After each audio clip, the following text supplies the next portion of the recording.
Tukang bubur di Cirebon ditipu ex-Kapolsek sampai rugi 310 juta rupiah. Nasib pilu dialami Wahidin, tukang bubur asal Cirebon yang ditipu sebanyak 310 juta rupiah oleh ex-Kapolsek Mundu AKP SW yang ternyata masih tetangganya sendiri. Kejadian naas yang dialami Wahidin bermula saat SW menjanjikan untuk memasukkan anaknya untuk jadi Bintara Polri pada masa penerimaan 2021. Sementara Wahidin yang hanya seorang tukang bubur yang mempercayai dan menuruti perintah AKP SW.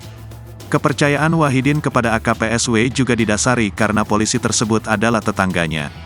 Kuasa hukum Wahidin Harumningsih Surya menceritakan bahwa total uang yang dikeluarkan Wahidin atas permintaan oknum AKP SW melebihi 310 juta rupiah. Banyak pengeluaran Wahidin yang juga tidak tercatat. Wahidin juga menerima bukti kwitansi pembayaran. Adapun uang tersebut dikatakan untuk biaya Bimlat. Wahidin beberapa kali ditekan untuk menyetorkan sejumlah uang lainnya. Wahidin bahkan terpaksa menggadaikan rumahnya lantaran hartanya telah dikuras.